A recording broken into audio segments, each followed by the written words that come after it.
이번 분석을 시작하기에 앞서 투자 판단의 최종 책임은 투자자 본인에게 있다는 점을 명확히 말씀드립니다. 저희는 단순 참고용 정보나 분석을 제공할 뿐 특정 종목이나 섹터에 대해 매수나 매도를 절대 추천하는 것이 아닙니다. 안녕하세요. 오늘의 주제는 바로 구리입니다. 최근 가격이 그야말로 천정부지로 솟고 있는데 많은 분들이 그냥 전기차 때문이지 이렇게 좀 단순하게 생각하시는 경향이 있는 것 같아요. 네, 가장 먼저 떠오르는 이유이긴 하죠. 그렇죠. 하지만 여러분께서 저희와 공유해 주신 이 자료들을 깊이 파고들어 보니까요. 와, 그건 정말 거대한 빙산의 일각에 불과하더라고요. 맞습니다. 훨씬 더 복잡한 이야기들이 얽혀 있습니다. 그래서 오늘 저희는 이 구리 크런치, 그러니까 이 구리 대란이라는 미스테리를 만든 진짜 용의자들을 하나씩 신문해 보는 시간을 가져볼까 합니다. 자, 첫 번째 용의선상에 오른 건 바로 텅 비어가는 광산입니다. 궁극 쪽부터 한번 제대로 파고 들어가 보죠. 네, 모든 이야기의 시작점이라고 할 수 있습니다.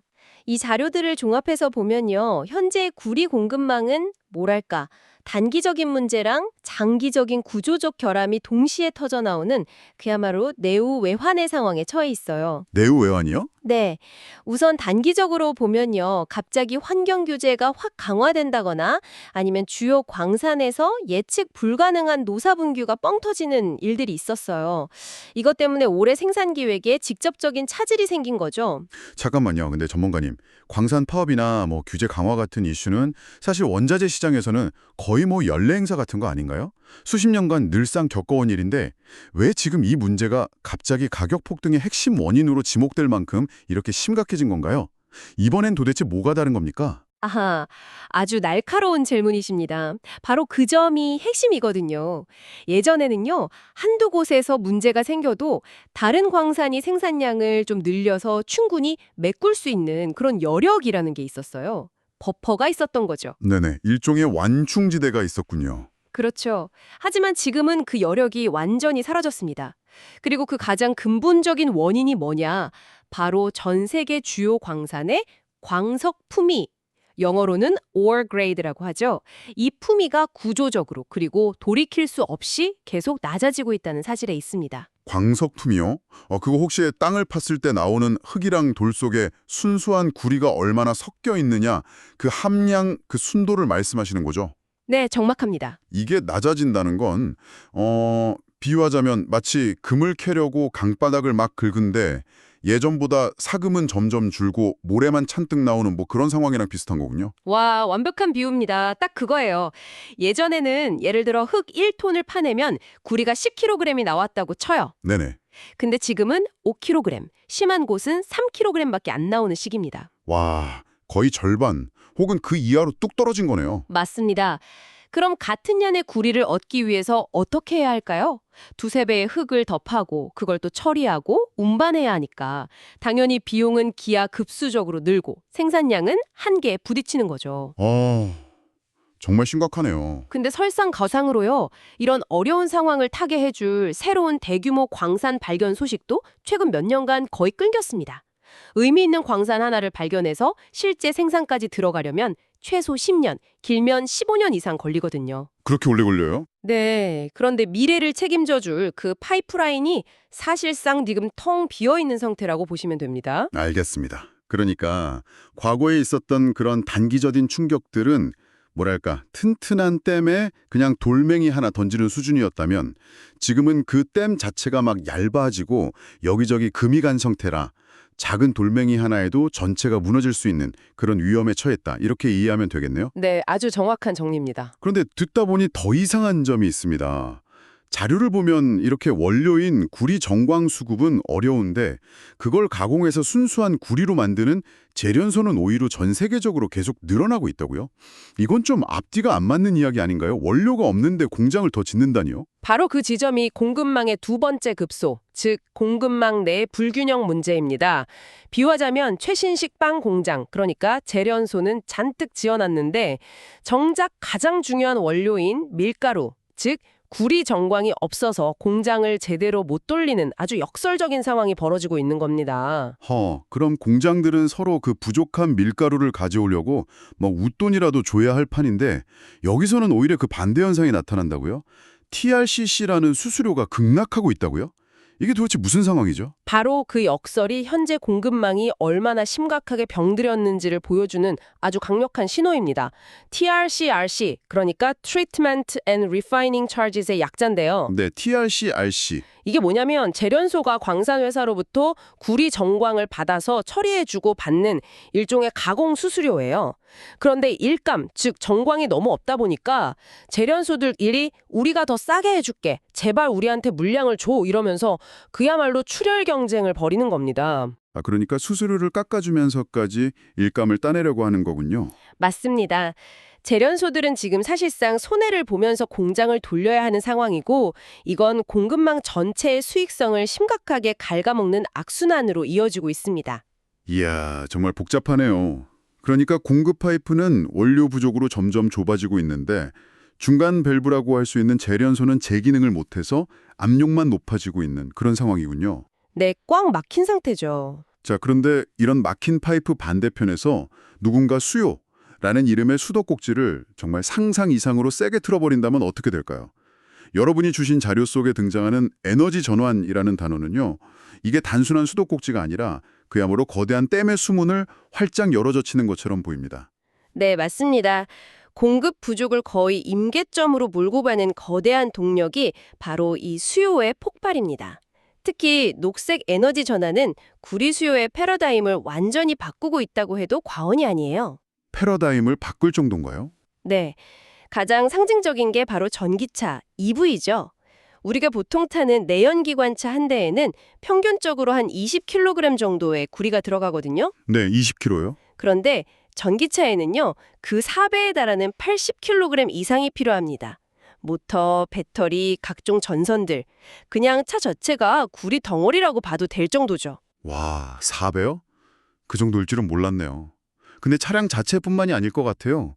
그 수많은 전기차를 충전할 충전 인프라를 전국에, 아니 전 세계에 깔아야 하니까 거기 들어가는 구리량도 정말 어마어마하겠네요. 그렇습니다. 심지어 어떤 분석에서는요, 앞으로 전기차 보급 대수보다 그 충전 인프라를 까는 데 들어가는 구리가 더 많을 거라는 예측도 있습니다. 후, 상상이 안 가네요. 여기서 끝이 아니죠. 태양광이나 풍력 같은 재생에너지 발전 단지를 한번 생각해 보시죠. 수많은 태양광 패널과 풍력 터빈을 서로 연결하고 또 거기서 생산된 전기를 도시로 보내는 그 거대한 송전망을 구축하는데 막대한 장의 구리는 필수적입니다. 아, 그렇죠. 전기는 구리선을 타고 흐르니까요. 그리고 또 하나, 날씨에 따라서 발전량이 좀 불안정한 재생에너지의 단점을 보완하기 위한 에너지 저장 시스템, ESS라고 하죠. 이 ESS 역시 구리가 엄청나게 들어갑니다. 그러니까 친환경으로 가는 모든 길은 사실상 구리로 포장되어 있다, 이렇게 봐도 무방합니다. 친환경으로 가는 길은 구리로 포장되어 있다. 와닿는 말이네요. 근데 물론 중요한 포인트입니다만 한편에서는 이런 반론도 가능할 것 같아요. 기술이 발전하면 구리 사용량을 줄이거나 알루미늄 같은 다른 물질로 대체할 수도 있는 거고, 또 폐배터리나 폐가전에서 구리를 추출하는 재활용 기술이 점점 고도화되면 이런 수요 폭발을 어느 정도는 상쇄할 수 있지 않을까요? 지금의 이 위기가 조금은 과장된 측면은 없을까요? 네, 합리적인 의문입니다. 그리고 당연히 그런 노력들이 이루어지고 있고요. 하지만 자료에 나타난 주요 금융기관들의 분석을 보면 그런 희망적인 시나리오를 훨씬 뛰어넘는 좀 암울한 전망을 내놓고 있습니다. 암울한 전망이요? 네. 핵심은 지금의 이 높은 가격이 현재의 수요만을 반영한 게 아니라는 점이에요. 시장은 앞으로 몇 년 안에 인류가 한 번도 경험해보지 못한 규모의 구조적 공급 부족, 즉 스트럭처럴 데피시시 발생할 가능성에 베팅을 하고 있는 겁니다. 구조적 공급 부족. 네. 재활용이나 기술 개발의 속도가 이 폭발하는 수요를 도저히 따라잡지 못해서 만성적인 구리 부족 시대가 온다는 거죠. 지금의 가격은 그 미래의 그림자를 미리 당겨서 반영하기 시작한 거라고 볼 수 있습니다. 알겠습니다. 와, 그러니까 장기적인 공급 문제와 폭발적인 수요 증가라는 이 거대한 두 개의 톱니바퀴가 맞물려 돌아가는 것만으로도 충분히 강력한 상승 동력인데, 여기에 갑자기 예측 불가능한 변수가 끼어들어서 이 모든 걸 가속화시키고 있다, 이런 말씀이시군요. 그렇습니다. 그게 바로 세 번째 용의자, 지정학적 리스크군요. 특히 미국의 무역 정책이 지금 시장을 어떻게 흔들고 있는 건가요? 바로 이 부분이 단기적인 가격 폭등에 그야말로 기름을 부은 결정적인 요인입니다. 시장은 지금 도널드 트럼프 전 대통령이 재집권할 경우에 미국으로 수입되는 정제구리에 아주 높은 관세를 부과할 것이라는 시나리오에 극도로 민감하게 반응하고 있어요. 아, 물론 저희가 여기서 특정 정치적 입장을 지지하거나 비판하는 건 절대 아니고요. 시장이 그 가능성이라는 안개에 어떻게 반응하고 있는지를 분석하는 차원에서 말씀드리는 겁니다. 그렇죠. 불확실성 자체를 분석하는 거니까요. 근데 그러니까 아직 일어나지도 않은 일이잖아요. 관세가 부과될지도 모른다는 그 두려움 하나만으로 실제 구리가 전 세계적으로 이동하고 있다는 말씀이신가요? 그렇습니다. 불확실성이야말로 시장을 움직이는 가장 강력한 연료니까요. 관세가 진짜 현실화돼서 구리 수입이 어려워지기 전에 미국 내 기업들이 미리 물량을 확보하려는 거의 패닉 바이잉에 가까운 움직임이 나타나고 있습니다. 미리 사재기를 하는 거군요. 네, 그 결과 엄청난 양의 구리가 런던 금속거래소, LME 같은 다른 시장에서 빠져나와서 미국 상평거래소, 즉 코맥스 창고로 마치 진공청소기처럼 빨려 들어가고 있는 현상이 나타나고 있습니다. 와, 정말 흥미로운 현상이네요. 그럼 여기서 당연히 이런 질문이 생기는데요. 전 세계에 한정된 구리가 전부 다 미국으로 향한다면 그럼 나머지 지역, 특히 아시아나 유럽 같은 곳은 어떻게 되는 건가요?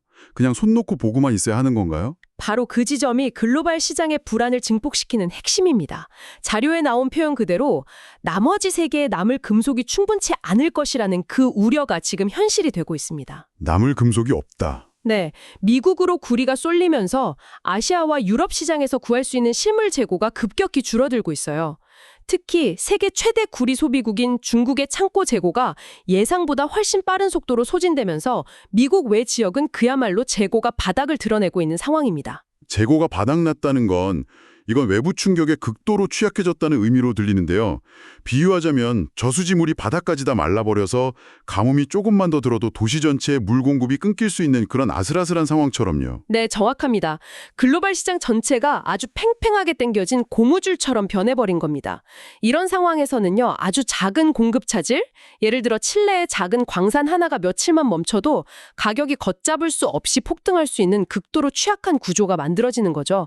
지금 시장은 바로 그런 살얼음판 위를 걷고 있는 셈입니다. 자, 이제 루블과 완벽하게 차려진 느낌이네요. 장기적인 펀더멘털은 공급 부족과 수요 폭발을 가리키고 있고 단기적인 지정학적 리스크는 실물 재고를 고갈시켜서 시장을 극도로 불안하게 만들었습니다. 이제 이 무대 위로 네 번째 용의자, 바로 시장 참여자들의 심리와 투기적 움직임이 등장하는군요. 맞습니다. 이 모든 펀더멘탈 위에 강력한 강세 심리, 영어로는 불리시 센티멘트라고 하죠. 이 심리가 더해지면서 가격 상승의 가속 페달 역할을 하는 겁니다. 가속 페달이요? 네. 자료에 언급된 머큐리아라는 세계적인 원자재 거래 기업이 있습니다. 여기에 아주 유명한 구리 트레이더가 있는데 이 사람이 공개적으로 내년 구리 가격은 훨씬 더 높아질 것이라고 발언한 게 아주 상징적인 사건이었어요. 그 트레이더가 시장에서 그렇게 영향력이 큰 인물인가요?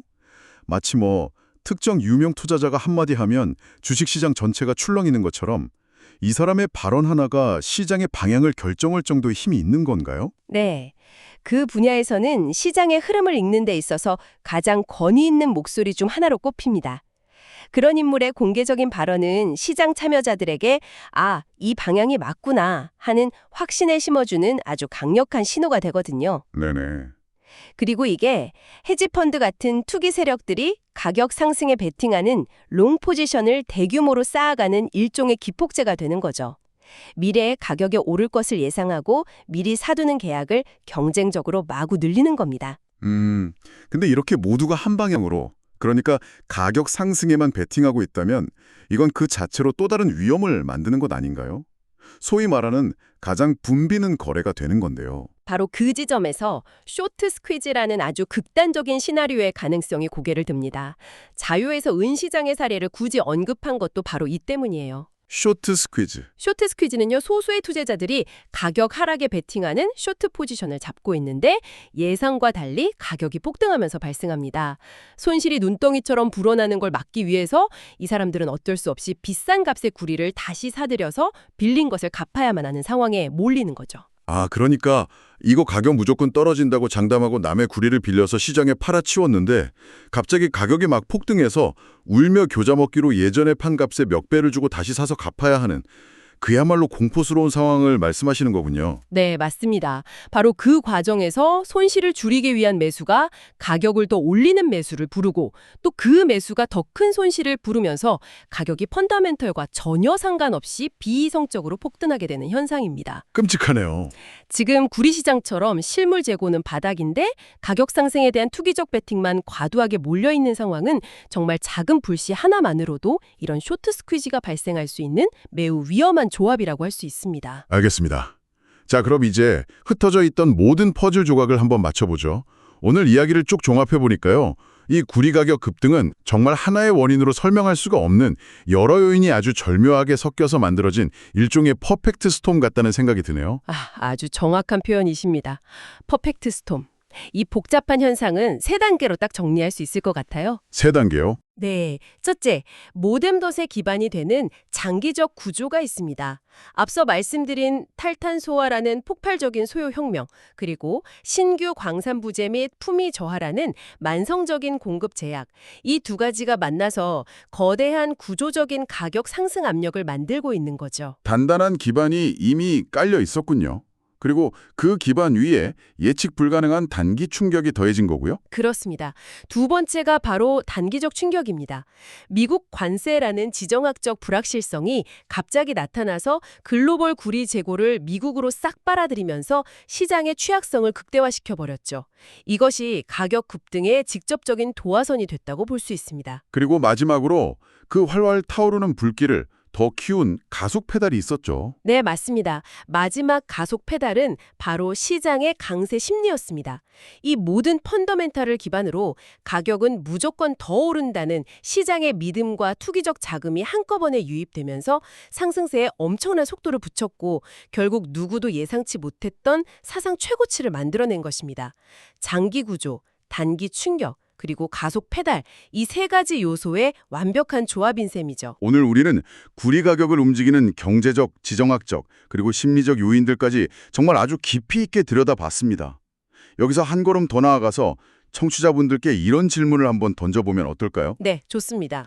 만약 일부의 예측처럼 구리가 정말 새로운 석유, 즉 미래산업의 혈액과 같은 그런 존재가 된다면 앞으로 각국은 구리 광산을 더 이상 단순한 상품이 아니라 전략적 국가 안보 자산으로 다루기 시작하지 않을까요? 오, 생각해볼 만한 문제네요. 이는 또 어떤 새로운 형태의 글로벌 자원 경쟁을 촉발하게 될까요? 앞으로 계속 지켜보면서 함께 생각해볼 만한 문제인 것 같습니다. 다시 한번 말씀드리지만 투자 판단의 최종 책임은 투자자 본인에게 있다는 점을 명확히 말씀드립니다. 저희는 단순 참고용 정보나 분석을 제공할 뿐 특정 종목이나 섹터에 대해 매수나 매도를 절대 추천하는 것이 아닙니다. 항상 여러분의 성공 투자를 기원합니다. 내용이 좋으셨다면 구독, 좋아요 부탁합니다.